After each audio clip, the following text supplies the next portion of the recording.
성령이 없는 육에 속한 자들의 삶, 이런 제목으로 오늘 유다서 한 장을 함께 보겠습니다. 성령이 없으니까 말할 것이 없죠. 구원받지 못한 사람들이고, 그 말을 또 다른 말로 표현하면 성경에서는 육에 속한 사람이다 그랬어요. 육에 속한 사람. 그 육에 속한 사람이라는 말을 또 오늘 본문에 풀이해놓은 데가 있네요. 어디에 그 말씀이 있느냐 하면은 10절에 보면은 이 사람들은 그랬어요. 무엇이든지 그 알지 못하는 것을 비방하는도다. 또 그들은 이성 없는 짐승같이 본능으로 아는 그것으로 멸망하느니라. 참 불행한 표현이죠. 이성이 없는 짐승. 그렇죠? 네. 개 앞에서 발가벗는다고 아이고 부끄러워라 그런 사람 봤어요? 개가 주인을 보고 어휴 저거 발가벗네 이러면서 흉보는 거 봤어요? 네. 개는 이성이 없어요. 네. 그러니까 사람인데 부끄러운 줄도 모르고 사람인데 짐승하고 똑같은 본능만 남아있는 것 같은 그런 사람. 이것을 성경에서는 육에 속한 사람이라 그럽니다. 우리가 그 말을 좀 구분해서 쓸 수 있어야 되는데 영에 속한 사람, 신령한 자 이런 표현이 성경에 있는가 하면 또 육신에 속한 자라는 말도 있어요. 육신에 속했다. 그것은 예수 믿는 사람들도 육신에 속한 자들이 많죠. 그죠? 너희가 신령한 자가 되지 못하니 내가 다시 육신에 속한 자로 취급을 하고 할 수 없이 내가 밥으로는 못하겠고 젖으로 먹여야 되겠구나. 그러면서 뭐라 했어요? 너희 가운데 분쟁이 있는 거 보니까 어찌 너희가 육신에 속한 자가 아니겠느냐 그랬어요. 그러니까 막 교회 다니면서 팍 터지게 싸우고 그러면 육신에 속한 사람이다 그런 뜻이에요. 네가 잘났다 내가 잘났다 그렇게 막 싸우고 그러면 언제 그렇게 많이 해요? 예배 시간에는 잘 안 해요. 회의 시간에 많이 해야지. 회의를 오래 하면은 회의가 와가지고 아이고 더 이상 회의에 참여하지 말아야 되겠다. 회의가 와버리니까. 그래서 그 말도 안 되는 소리를 하고 있습니까? 그러면 또 이제 내가 뭔데 말이 안 된단 말입니까? 그래가지고 둘이 싸우고 우리 한국 사람들이 그런 걸 잘 못해요. 미국 사람들도 잘 못하더만 보니까 대통령 선거 좀 하고 다니는 거 보니까 아주 꼴이 사납고 아주 흉증한 얘기들 많이 하대요. 그 육신에 속한 사람들의 모습이 그렇습니다. 근데 육에 속한 사람은 그렇게 사는 것조차도 자기가 부끄러운 줄 몰라요. 그렇게 사는 것 자체가 죄악인 줄도 몰라요. 그게 짐승이야. 이성 없는 짐승과 같아서 그랬잖아요. 개가 들어와가지고 막 닭을 잡아서 막 물어 죽여놓고 막 그런데 개가 집에 가고 막 가슴을 치면서 애통하고 그런 거 봤습니까? 그러지 않단 말이죠. 그래서 오늘 본문에 나오는 사람들의 그 전체적인 모습이 소개하고 있는 그 모습이 이 육에 속한 사람들의 증상을 쭉 설명해놨어요. 잘 읽어보시면 진단서와 같아요. 진단서. 여기 보면은 그리고 역사적으로 육에 속한 사람들의 삶을 쭉 설명해놨어요. 역사적으로. 보세요. 4절에 보면은 유다가 이 편지를 썼다 그랬죠? 유다는 누구예요? 유다가 성경이 하도 많아서 예수님의 동생 유다입니다. 야고보서도 예수님의 동생 야고보예요. 예수님의 제자 야고보가 쓴 게 아니라 예수님의 동생. 본래 예수 안 믿었어요, 동생들이. 그런데 이제 예수님 죽으시고 부활하신 뒤에 이제 동생들도 예수님을 진짜로 이분은 우리의 육체적인 형님이 아니라 그 이전에 하나님이셨구나. 어머니의 배만 태를 빌려서 태어났지 하나님이 사람이 되어 오신 그리스도 우리의 구세주였구나. 이제 육체의 동생들이 그걸 나중에 알게 된 거죠. 그래서 그때 당시에 예수님의 동생 야고보와 유다가 야고보서를 썼고 유다는 유다서를 이렇게 썼어요. 그런데 이 써야 될 이유를 필요를 느꼈다 그랬어요. 3절 마지막에. 그 이유가 4절에 가만히 들어온 몇이 있으라. 가만히 들어온 사람. 이거 누굽니까? 육에 속한 사람들이죠. 이 사람들이 교회 안에 들어왔다 이거예요, 지금. 근데 이 사람들의 그 삶은 어떤 사람들이냐? 경건하지 아니해서 우리 하나님의 은혜를 도리어 방탕한 것으로 바꾸고 그랬어요. 옛날 성경에는, 번역 성경, 옛날 성경에, 우리 새 번역으로 지금 또 쓰고 있습니다만은, 개역 개정판 이전에 개역 성경에는 하나님의 은혜를 색욕거리로, 자신의 색욕거리로 바꾸고 그렇게 해놨어요. 그러니까 색욕이라는 말과 여기 방탕이라는 말을 같은 뜻으로 봐도 무방하지만, 하나님께서 우리에게 은혜를 주셔서 구원해 주셨는데, 우리가 이제 가령 성경 공부하다 보면 그렇게 가르치는 분들이 들어있죠. 여러분들은 이제 예수를 믿었기 때문에 지옥 갈 자격을 잃어버린 사람들입니다. 구원의 확신을 갖게 해주려고 그렇게 가르치다 보니까 그 안에는 구원의 확신이 뭔 줄도 모르는, 복음도 아직도 뭔지도 모르는 사람들도 막 섞여 있는데, 예수 믿으면 구원을 받았고 천국에 들어가게 되는 사람이 됐으니까 이제는 지옥 갈 자격이 없습니다. 막 이렇게 얘기한다고요. 분강사들이. 맞는 것 같은데도 아리송하고 애매모호한 말이에요, 그 말이. 그게 구원받았다 그러니까 지옥 갈 자격을 잃어버린 사람들이라 그러니까 이제 우리가 죄성을 갖고 있는 인간은 계속해서 죄를 짓고 사는데, 나중에는 이게 만성이 돼가지고 처음에는 죄 짓는 때 조금 두려운 생각도 들고 그러다가 이제 구원받은 사람의 마음속에 이게 아주 그냥 뭐라 그럴까요? 만성죄성이 이제 아주 발동을 하게 되는 거예요. 그러니까 하나님이 은혜를 주신 것을 그 은혜에 감사해서 하나님의 영광을 위해서 살아가는 삶이 아니라, 경건하게 사는 삶이 아니라 자신의 방탕으로 바꾸더라는 거예요. 야, 우리는 뭐 이제 지옥 갈 자격이 없대. 지옥은 10,000원이라서 이제는 뭐 우리는 갈 자리가 없대. 구원받았다 하더라. 그래가지고 계속 그런 마음을 갖게 되니까 죄성이 지배하는 마음이 결국은 자기를 더 하나님 앞으로 이끌어가는 게 아니라 방탕으로 끌고 가면서 자기 자신을 합리화하게 되더라는 거예요. 이런 사람들은 구원받은 사람이 아니라고 성경은 말하고 있는 거예요. 절대로 구원받은 사람은 그렇게 살아갈 수가 없어요.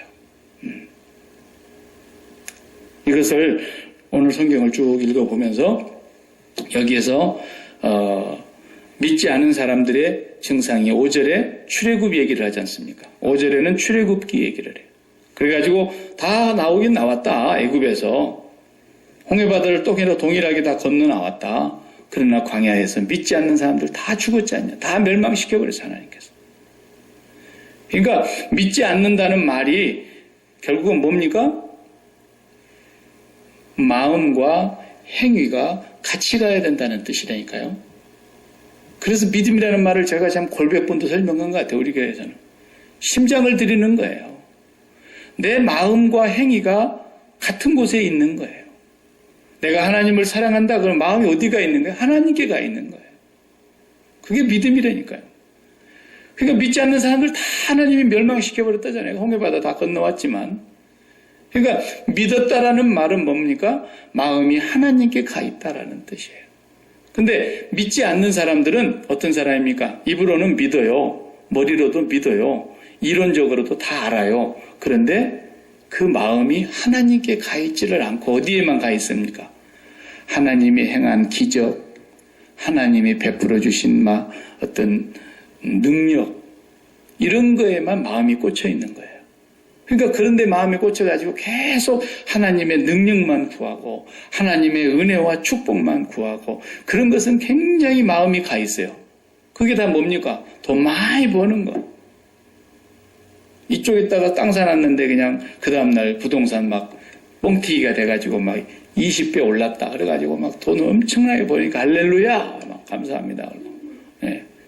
이런 하나님의 기적 같은 은혜나 그런 것만을 사모하지, 그것을 사랑하는 마음은 아주 그냥 꽂혔어요.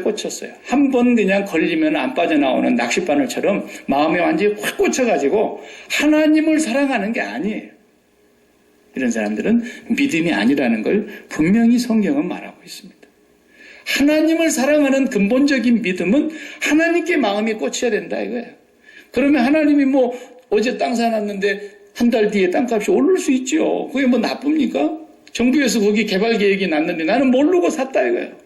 땅값이 올랐는데 뭐 어떡하라는 얘기예요. 올랐으니까 좋지요 물론. 그러나 내가 거기에 마음이 꽂힌 게 아니에요. 거기에 어디 누가 정보를 미리 줘가지고 그쪽에 땅값이 올라간다더라. 그래서 막 거기다가 없는 돈 빚까지 내다가 사다. 이런 사람은 문제가 있는 거죠. 그러나 하나님이 그 사람에게 복을 그렇게 해서 더 주실 수도 있는 거고.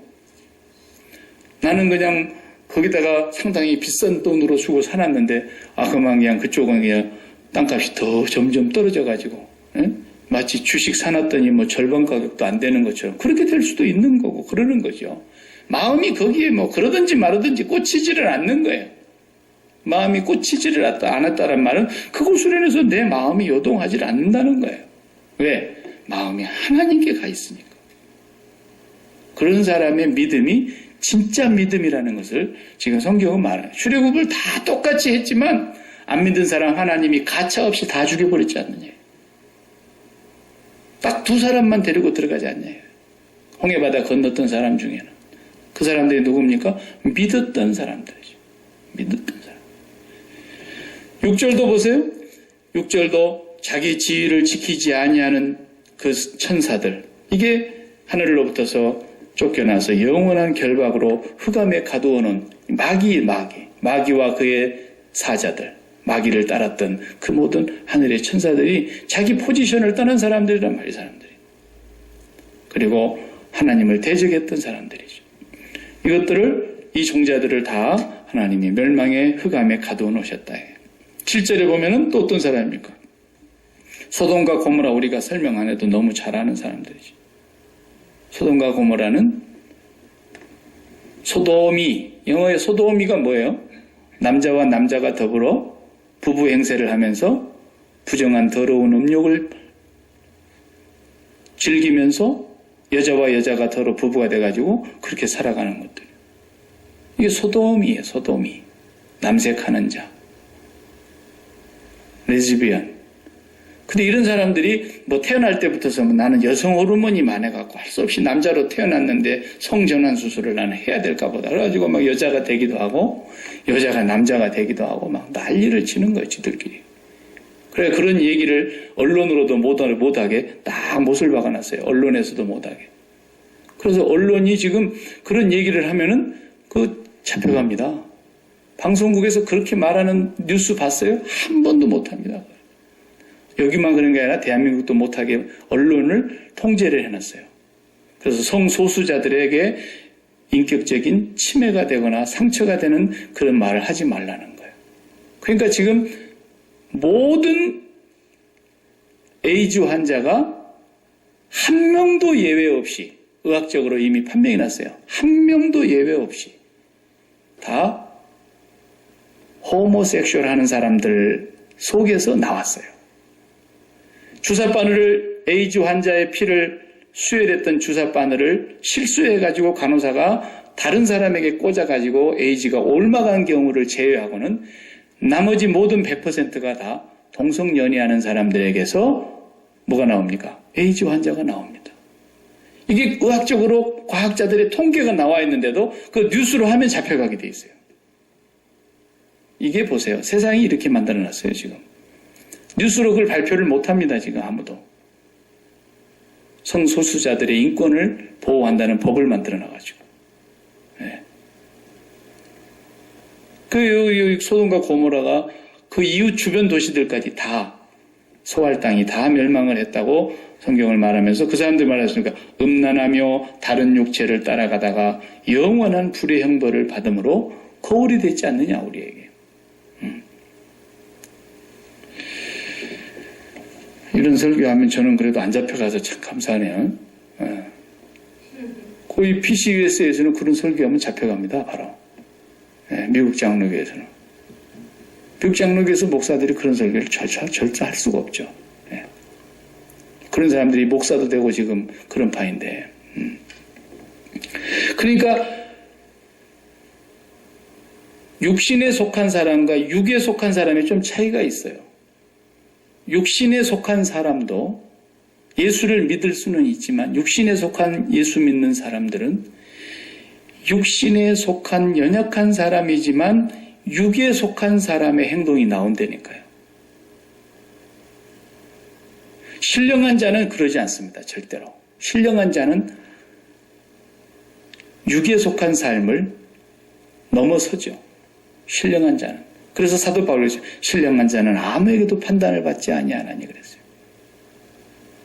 그러나 언제나 사람은 가변성으로 가능성이 있는 거예요. 타락할 가능성이. 또 신령하다가도 잘못되게 육신에 속한 자의 삶으로 나락에 떨어져가지고 그러니까 또 사도 바울이 자기도 신령한 사람이라고 늘 생각을 했지만 내가 다른 사람들에게 전파한 후에 도리어 버림받을까 내가 늘 두려워하고 내 몸을 쳐서 복종시킨다 그랬지 않습니까? 목사라도 보면은 뭐 가끔 여러분 뉴스에 그런 뉴스를 나오면 깜짝깜짝 놀라고 속상하고 막 그러잖아요. 목사가 막 성범죄를 저질러 가지고 막 어떻게 했다든지 뭐 아동 성추행으로 걸려 가지고 뭐 감옥에 갔다든지 뭐 서울의 무슨 S교회 목사는 그냥 뭐 그래가지고 교회를 그만두고 뭐 얼마나 그 지저분해.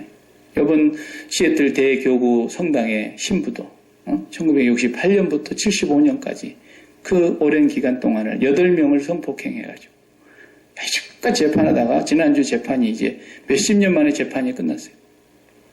그리고 결국 신부가 합의를 받지, 합의를 해줘, 합의를. 신부는 이제 죽었어요, 그 당사자는. 합의를 보고, 아, 죽었나? 합의 보고, 코디 신부, 합의 보고 910만 불을 주기로 하고, 지난주에, 모든 재판을 종료한다. 그래. 이 신부도.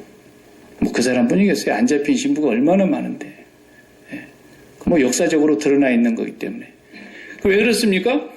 목사 아니라 신부 하랩이라도 성령의 인도함을 거역하게 될 때 육신에 속한 자로 전락하게 되고 육신에 속한 자가 되다가 육에 속한 자의 삶도 나와버린다니까요.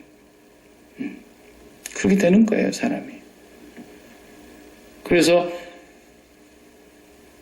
이런 사람들의 모습이 또 10절에서 말씀하기를 이성 없는 짐승같이 본능으로 살아가는 거래요. 본능으로. 또 11절 읽어보세요.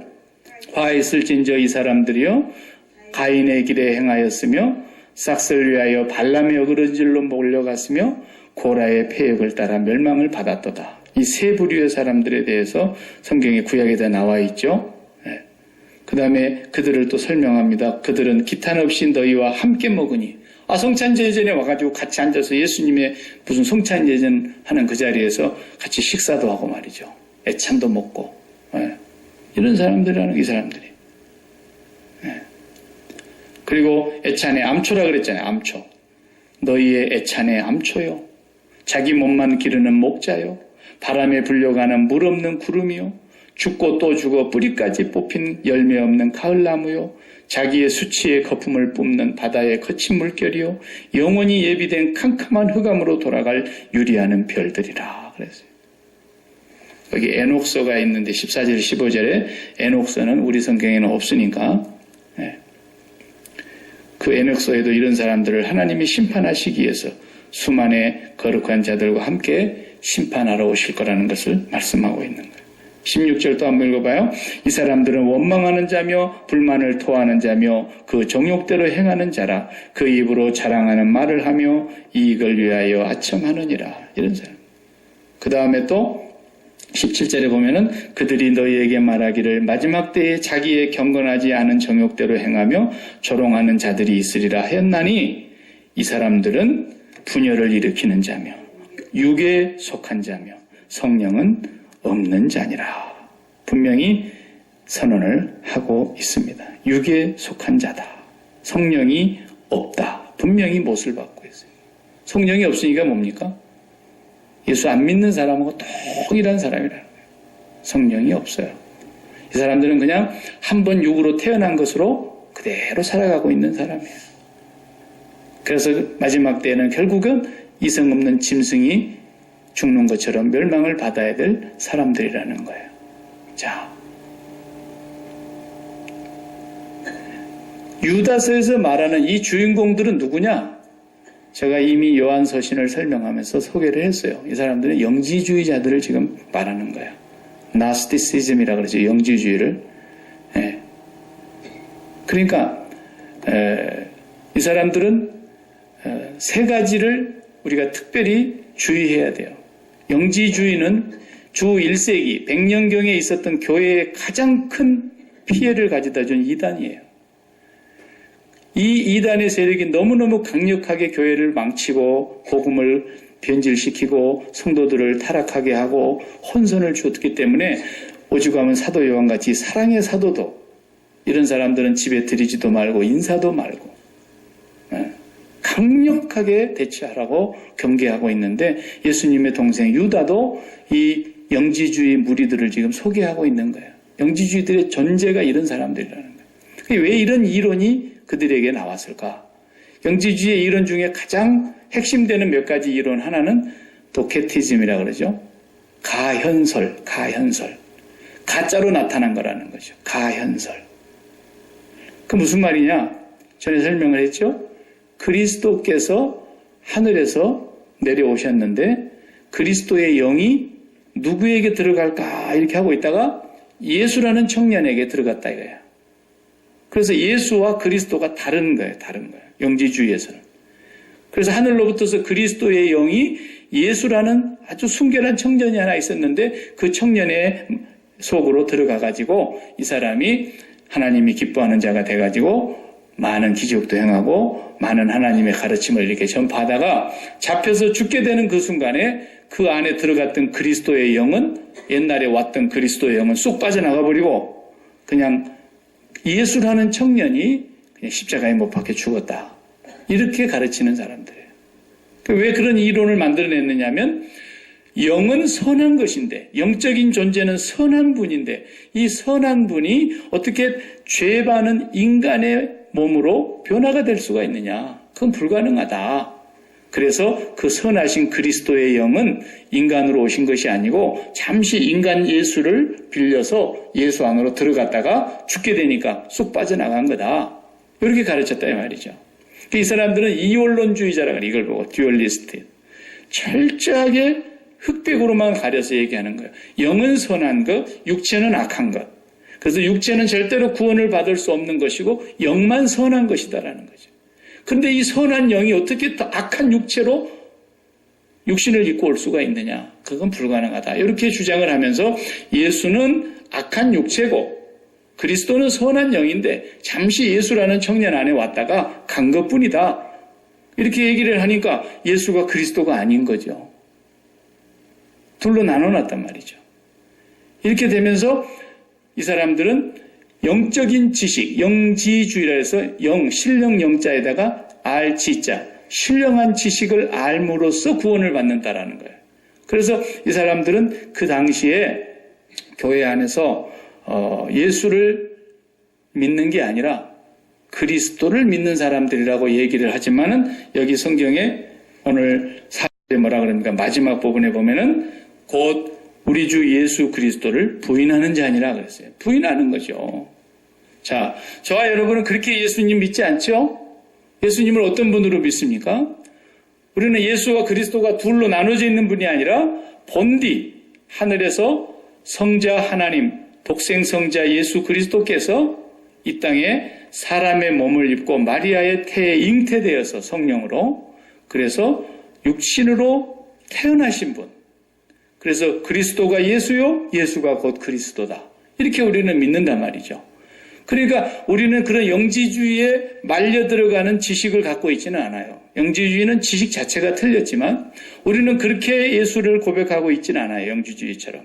근데 오늘날 교회의 문제는 뭐냐면 그렇게 예수를 그리스도로 믿고 그리스도를 예수라고 시인하는 사람들이 마음으로 그렇게 시인한다고 믿는다고 고백을 하는데 그리고 내가 그분을 나의 구주로 영접했다고 고백은 하는데 내 행위가 안 따라간다니까요. 그런데 내가 구원받았다고 자신만만히 하는 거예요. 오늘 교회의 문제가 거기에 있어요. 나는 예수를 믿습니다. 그분이 그리스도이시며 살아계신 하나님의 아들이십니다. 나를 위해서 십자가에 죽으셨고 나의 죄를 사해 주셨습니다. 이렇게 분명히 영접했고 고백했다고 한다고 하면서도 행위가 안 따라가니까 야고보, 예수님의 동생 야고보가 말하래요. 야, 네 믿음이 진짜이면 행위가 나와야 되지 않느냐. 행함이 없는 열매는, 열매 없는 나무는 죽은 건데, 행함이 없는 믿음이 뭐야 이게. 아무것도 아니지 않냐. 예수님의 동생 두 분이 다 지금 그 얘기를 하고 있는 거예요.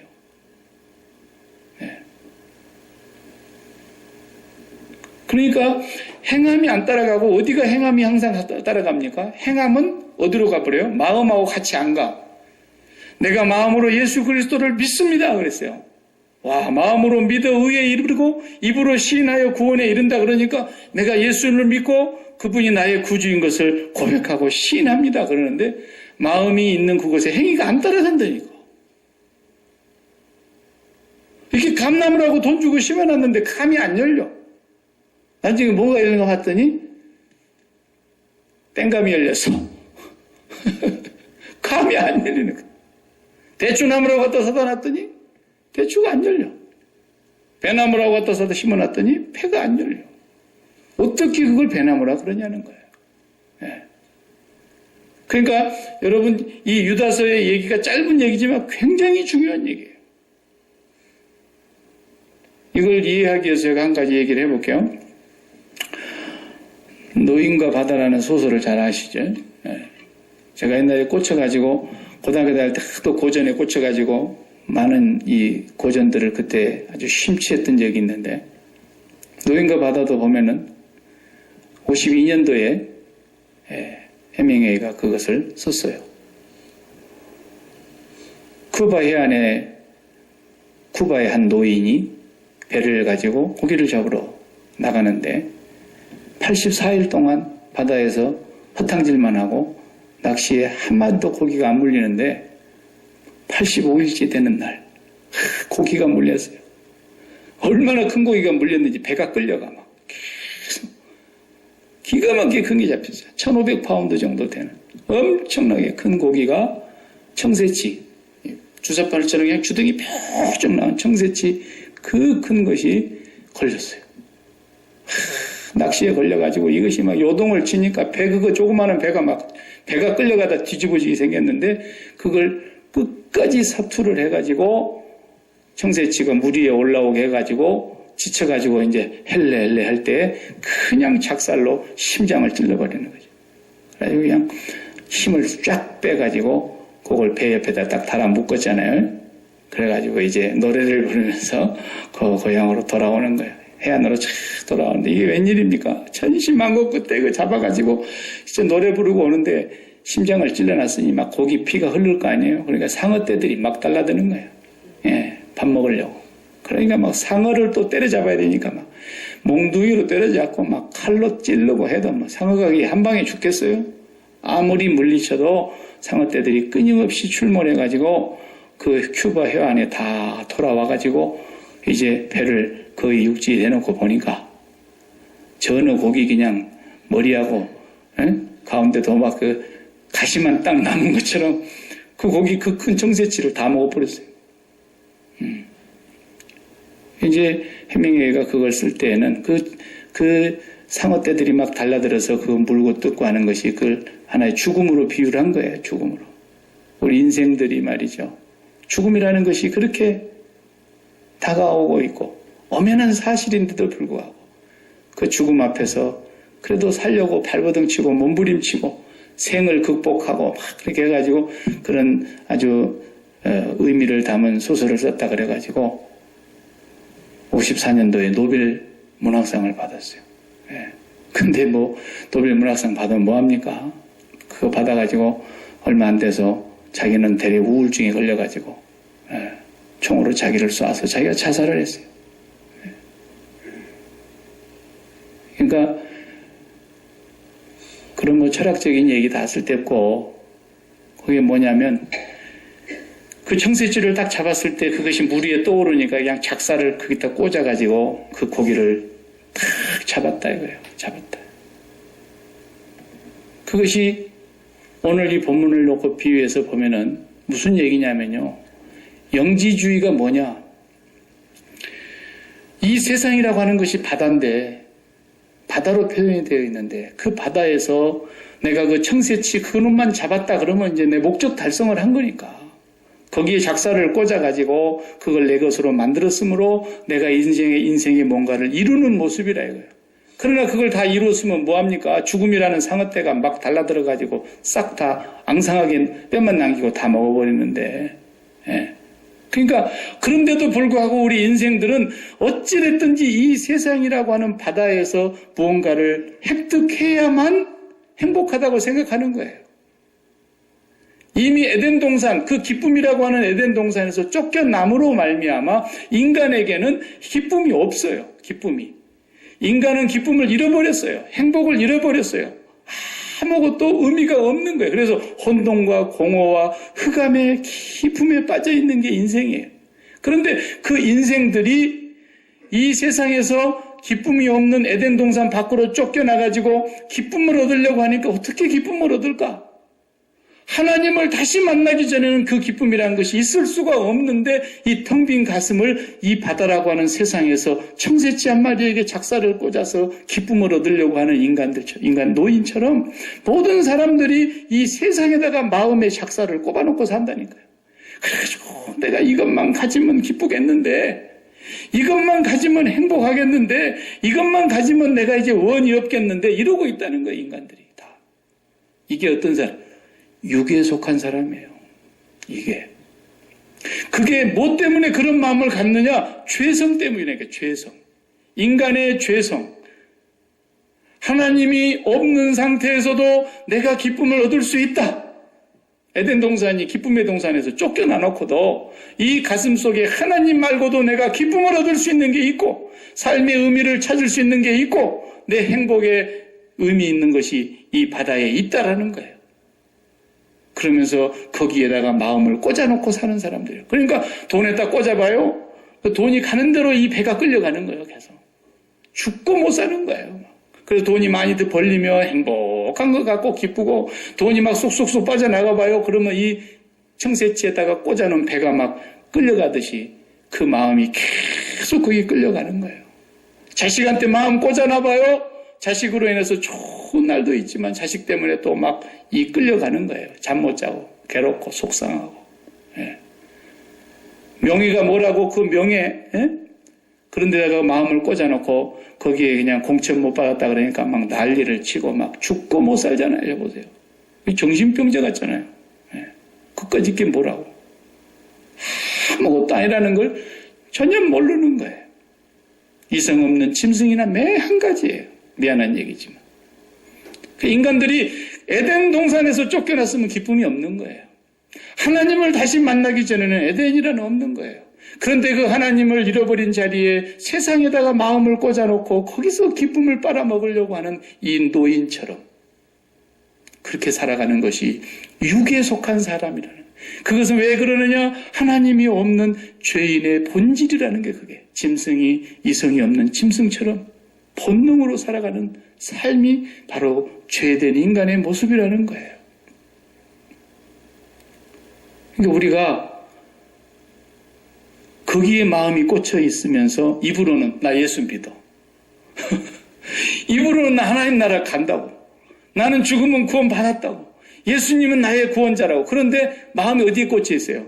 이 노인이 꽂아놓은 청새치에 작살 꽂아 있는 것처럼 이 세상이라는 바다에 이 세상에 속한 육신의 정욕과 안목의 정욕과 이생의 자랑거리에 내 마음에 작살을 꼽아놓고 거기에 날마다 끌려다니면서 사는 사람. 일희, 일비, 희노애락을 거기서 매일 반복하면서 열받았다가 좋았다가 기뻤다가 슬펐다가 화났다가 춤췄다가 뭐 이런. 왜? 거기다가 작살을 꼽아놨으니까. 이런 사람들은 그리스도와는 거리가 먼 사람이라는 거예요. 근데도 사람들이 그런 사람들한테 예수 믿으면 구원 받았습니다. 이제는 예수 믿었기 때문에 지옥 갈 자격을 잃었습니다. 이러니까 이 사람들이 너무 좋은 거야. 천국은 이제 나는 따놓은 밥상이네 그럼. 그러니까 마음이 세상에 꽂혔든지 말았든지 마음대로 사는 거예요. 그러니까 교회도 맨날 성경 공부하고 맨날 무슨 제자 훈련하고 맨날 무슨 영성 수련회 한다 그러고 막 난리를 쳐도 교회가 절대로 안 바뀌는 사람들을 보세요. 왜 그럴까요? 그리스도와는 구원이 없는 사람들인데 괜히 그냥 예찬에 와서 암초처럼 앉아가지고 밥 먹고 그러는 거예요. 사실이라니까요. 사실이에요. 네. 예수를 믿는 사람은 하나님의 독생자 예수 그리스도가 십자가에 죽으셨다는 사실보다도 더 큰 현실은 없는 거예요. 더 급박한 현실은 없는 거예요. 예수를 믿는 사람이 어떤 사람이냐? 제가 예를 들어 이 말씀만 하고 끝낼게요. 이 사람이 진짜 예수 믿는 사람인가 아닌가? 그렇게 100%는 살지 못할지라도 그것이 옳다는 것을 알고 그렇게 살기 위해서 날마다 하나님 앞에 기도하는 모습이라도 있어야 된다 이거예요. 그런 사람이 어떤 사람이냐? 여러분, 현실을 한번 가만히 봐봐요. 여러분이 살고 있는 삶의 현실에 여러 가지 상황이 전개되고 있어요. 그 중에서 어떤 것이 가장 제1의 현실이 되는가를 딱 봐봐요. 자, 이제 박 목사는 사회생활을 많이 안 해봤으니까 내 주변에서 일어나는 일로 그냥 내가 지어서 만들어서 얘기해 볼게요. 애가 이제 하나가 있어요. 근데 이놈이 공부를 좀 하면 할만한데 안 해. 그럼 이제 공부를 안 하고 이놈이 맨날 엉뚱한 짓거리만 하고 막 그래. 그러니까 이제 엄마가 마음이 그냥 속이 뒤집어지는 거야. 그 동창회 나가가지고 그냥 가끔가다 한 번씩 자식 얘기 나오면 그냥 다른 집 애들은 어떻게 그렇게 그냥 공부를 잘해가지고 맨날 어디 뭐 대학교 두 군데서 막 그냥 4년 장학생으로 오란다 그런다는 얘기가 있고 막 근데 우리 자식은 전문대를 갈까 말까요. 막 속이 상하는 거야. 그냥 막 애를 막 쥐잡듯이 잡는 거죠. 근데 애가 그렇게 해도 안 되니까 얼러보기도 하고 혼내보기도 하고 해달라는 대로 해줘보기도 하고 막 다 해줘도 안 돼.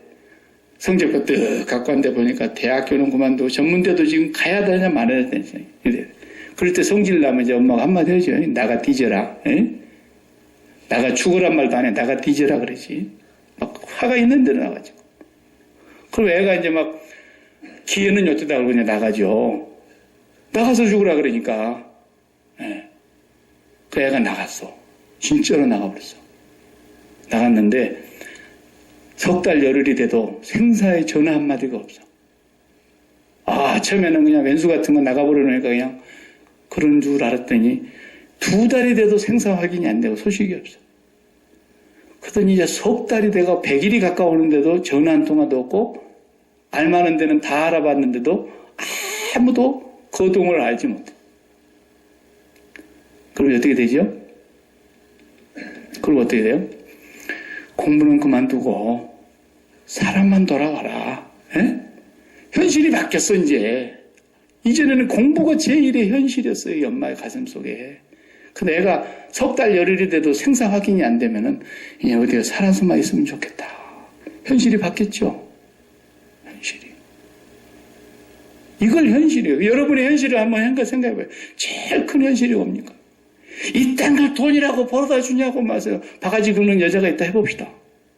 그래 막 돈을 벌어온 것을 그냥 날마다 원망하고 불평하고 이것 갖고 어떻게 살림하냐 그러고 막 애 과외비 들어가야 된다 그러고 뭐지. 근데 그 남편이 갔다 오다가 출퇴근에 집에 돌아오는데 교통사고가 나고 응급실로 바로 실려갔대. 가보니까 중환자실이야. 의식이 안 돌아와. 이 사람도 석 달 열흘 동안 안 돌아와 지금. 그럼 어때요? 돈 적게 벌어온 남편의 문제가 제1의 현실입니까? 아닙니다.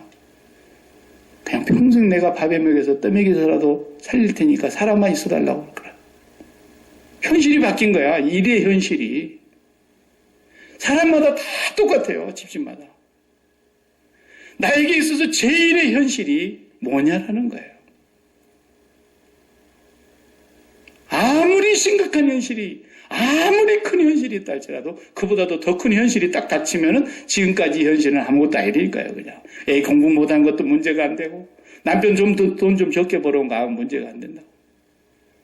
가장 큰 현실이 모든 걸 다 삼키는 거예요.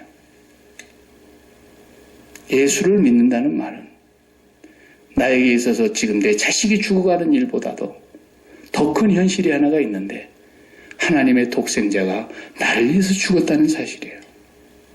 그건 영원한 현재의 사건이에요. 날마다 일어나는 사건이에요. 2000년 과거의 사건으로 끝나는 게 아니에요. 내가 주님 오시는 그날까지 매일매일 영원한 현재의 최고의 현실이 되는 거예요. 그게. 내 자녀가 죽는다 하더라도 그 사건보다도 더 큰 현실이 하나님의 독생자가 죽은 사건이라니까요. 하나님 앞에서 비교해봐요. 하나님이 보실 때 하나님의 독생자가 죽은 사건이 더 큰 사건인가? 사람 하나의 생명이 죽은 게 큰 사건인가?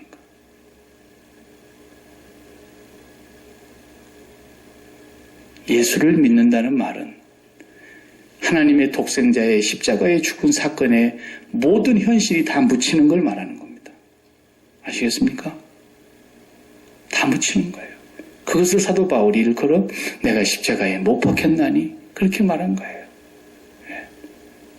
다 못 박힌 거예요. 다 죽은 사건이에요. 예수 그리스도가 십자가에 죽은 사건, 그 현실 앞에 매일매일 우리는 우리 앞에 닥친 현실이 다 삼킴을 당하는 거예요. 그래서 예수 죽음의 넘기움은 예수 생명으로 살게 하려 하심이니라. 매일 예수 그리스도가 내 삶의 제1번의 현실로 다가오는 사람. 이 사람이 우리가 매일매일 그렇게 살아야 되는데 그렇게 살지 못하게 하기 때문에 왜? 뭐가 그렇게 못 살게 하는 겁니까? 이놈의 죄성이. 이놈의 죄성은 우리 목숨이 떨어지는 순간까지 따라오는 거거든요. 이 죄성은 육체가 있는 한은, 그러니까 이 육체가 있는 한은 우리가 매일 어떻게 한다는 거예요? 혈압약 먹듯이 계속 예수님을 먹어야 한다고 말해요. 예수 죽음을 먹지 않으면 이놈의 죄성이 우리를 그렇게 육신에 속한 자의 삶으로 만들어가고 심지어는 육에 속한 자의 삶의 열매가 나오도록까지도 우리를 처참하게 무너뜨리려고 마귀는 우리를 공격한단 말이에요. 그래서 예수 그리스도와 함께 십자가에 못 박히는 이 현실, 날마다 눈만 뜨면이겠습니까? 시시각각으로 예수 그리스도가 우리의 제1의 현실이 되는 사람, 그 사람이 예수를 믿는 사람인 것입니다. 그 사람이 그 마음이 가는데 행위가 따라가는 것입니다. 그 사람이 그 마음이 바로 제1의 현실인 예수 그리스도에게 내 심장이 가 있을 때에 이 사람은 진정으로 오늘 마지막에 20절에 말씀하신 대로 사랑하는 자들아 너희는 지극히 거룩한 믿음 위에 이 거룩한 믿음 위에 자신을 세우며 성령으로 기도하며 그랬습니다. 하나님의 사랑 안에서 자신을 지키며 영생에 이르도록 우리 주 예수 그리스도의 긍휼을 기다리라. 그랬어요. 이 사람이 지극히 거룩한 믿음 위에 자신을 세우는 사람입니다. 날마다 그래서 성령으로 기도하는 사람입니다. 이래야 우리가 영지주의의 이론에 빠지지 않는 거예요. 영지주의는 지식도 잘못됐지만 잘못된 지식으로 구원을 얘기하는 허탄한 소리였지만 오늘 교회 안에도 영지주의적인 그런 신앙들이 자리매김을 해가고 있는 모습을 보면서 너무너무 안타깝다. 너무너무 안타깝다. 다시 한번 우리 자신을 주님 앞에서 더 철저하게 점검하면서 내일도 여러분이 사실 때 여러분의 현실의 예수 그리스도의 십자가의 죽음 앞에 다 묻히기를 바랍니다. 어떤 현실도 여러분의 제1현실이 그거 외에는 없기를 바랍니다. 그렇다면 여러분들은 하나님께서 끝까지 붙으셔서 여러분을 성령으로 인도해 주실 줄 믿습니다. 기도하십시다.